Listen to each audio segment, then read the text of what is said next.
अस्सलाम वालेकुम, आप देख रहे हैं प्रोग्राम नया पाकिस्तान। मैं हूं मुबश्शिर हाशमी। नाज़रीन, मुल्क एक अरसे से सियासी बहरान से गुजर रहा है, जबकि 2 रोज पहले हमजा शहबाज के बतौर वज़ीर आला इंतखाब ने सियासी और आईनी बहरान को मजीद संगीन कर दिया है। हमजा शहबाज पिछले 3 माह में 2 बार वज़ारत आला का हलफ उठा चुके हैं, मगर अब भी उनके मुस्तकबिल पर खतरे की तलवार लटक रही है और अब वो वज़ीर आला पंजाब बरकरार रहेंगे या नहीं, इस हवाले से सारी नजरें सुप्रीम कोर्ट पर मरकूज हैं, जहां डिप्टी स्पीकर पंजाब असेंबली की रूलिंग पर कल अहम समाअत होगी। सुप्रीम कोर्ट लाहौर रजिस्ट्री में गुज़श्ता रोज समाअत में अदालत उज़्मा ने हमजा शहबाज को ट्रस्टी वज़ीर आला करार देते हुए रिमार्क्स दिए थे कि बादियों नजर में डिप्टी स्पीकर ने सुप्रीम कोर्ट के फैसले के खिलाफ रूलिंग दी।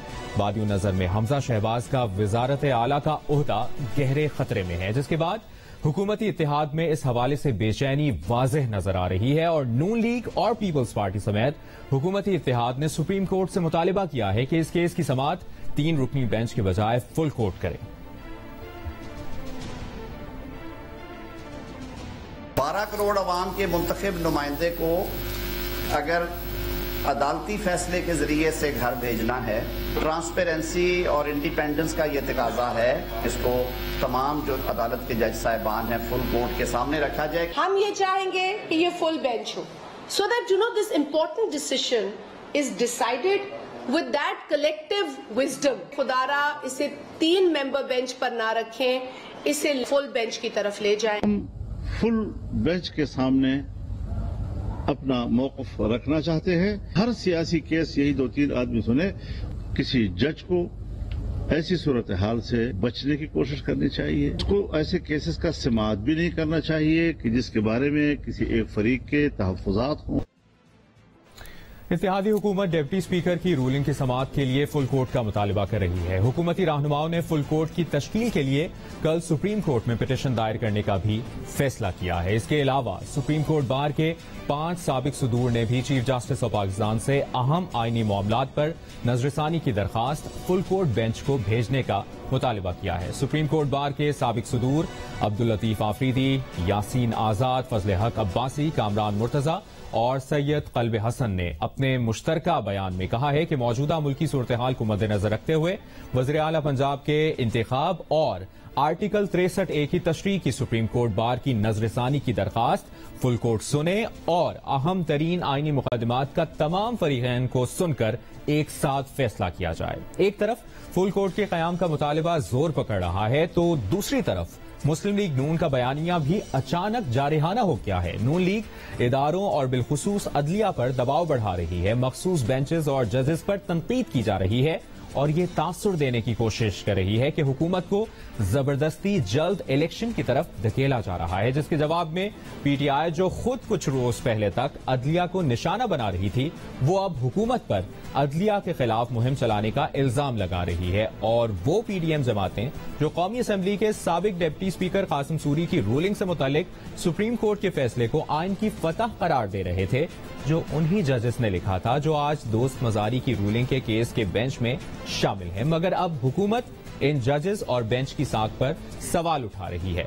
विफाकी वजीर साद रफीक ने इस हवाले से अपने ट्वीट में लिखा कि मुस्लिम लीग नून और इत्तेहादी अब मजीद कोई मुदाखलत बर्दाश्त नहीं करेंगे। विफाकी वजीर एहसन इकबाल ने अपनी ट्वीट में लिखा कि एक बार फिर अदालती फैसले से पाकिस्तान के सबसे बड़े सूबे में बदतरीन इंतजामी बहरान पैदा हो रहा है, जबकि नून लीग के मुख्तलिफ रहनुमा कुछ रोज पहले तक अदालती फैसलों की कैसे तारीफ कर रहे थे, सुनिए। हम अदालत उज़्मा का बहुत शुक्रिया अदा करते हैं कि उन्होंने इस फैसले के नतीजे में माजी के तमाम नजरिया जरूरत के फैसलों को दफन कर दिया। आला अदलिया को कहना चाहेंगे, जिस तरीके से और जिस अंदाज से ये फैसला दिया गया है, एक प्रेसिडेंट सेट किया गया है, जिसकी वजह से पाकिस्तान की जमहूरियत, पाकिस्तान का आइन का तहफ़्फ़ुज़ हुआ है। हम समझते हैं कि 2018 के जो दाग थे वो काफी हद तक अब धो चुके हैं। जिस लार्जर बेंच ने कासिम सूरी की रूलिंग के खिलाफ फैसला सुनाया, उसमें वो तीनों जज साहिबान शामिल थे जिन पर अब हुकूमत तहफ़्फ़ुज़ात का इजहार कर रही है और इस तनकीद के जवाब में पीटीआई हुकूमत पर अदलिया को मुतनाज़ा करने का इल्जाम लगा रही है। साबिक विफाकी वजीर फवाद चौधरी ने ट्वीट में लिखा कि नून लीग के अदलिया के खिलाफ बयानात शुरू हो गए हैं, फौज के खिलाफ भी अगले चंद दिनों में शुरू हो जाएंगे। वो इस मुहिम की मजम्मत करते हैं। फवाद चौधरी ने मजीद लिखा कि नून लीग को लगा कि इमरान खान के खिलाफ एस्टैब्लिशमेंट से नफी होकर बड़ी गलती हो गई, इसलिए मरियम नवाज अब एंटी एस्टैब्लिशमेंट चूरन बेचेंगी। नून लीग की हिकमत अमली नून लीग को सियासत से मुकम्मल बाहर कर देगी, लेकिन इदारों को नुकसान होगा। नून लीग अब इदारों को टारगेट करेगी। फवाद चौधरी हुकूमत पर इदारों को टारगेट करने का इल्जाम लगा रहे हैं, जबकि इमरान खान समेत पीटीआई के मुख्तलिफ रहनुमा खुद पिछले कुछ अरसे से इदारों को बराह रास्त तनकीद का निशाना बना रहे हैं। रात के 12 बजे अदालतें खुल गई। मैं पूछना चाहता हूँ कि मैं वो क्या जुर्म करना था जो आपने अदालतें खोल दी। जब एक खुली मंडी लगी हुई थी और बिक रहे थे पॉलिटिशियंस, मैं अपनी अदलिया से इज्जत से पूछता हूँ, आपको सुओ मोटो एक्शन नहीं लेना चाहिए था? मेरी अदलिया से अल्लाह नहीं पूछेगा कि जिन्होंने इस मुल्क को लूटा आपने कैसे उनको NRO2 देने दिया। सुप्रीम कोर्ट का फैसला गलतियों से इबारत है। एक वाक़े के ऊपर तो जजेस का ज़मीर जाग जाए और दूसरे के ऊपर सोता रहे, ये भी बड़ा सिलेक्टिव सा ज़मीर है। पीटीआई 2/3 अक्सरियत के साथ आएगी तो इस जजमेंट को हम उस असम्बली से क्वैश करवा देंगे और पार्लियामेंट फिर फैसला करेगी अगर जजेस आइन तोड़े उसकी क्या सजा होनी चाहिए।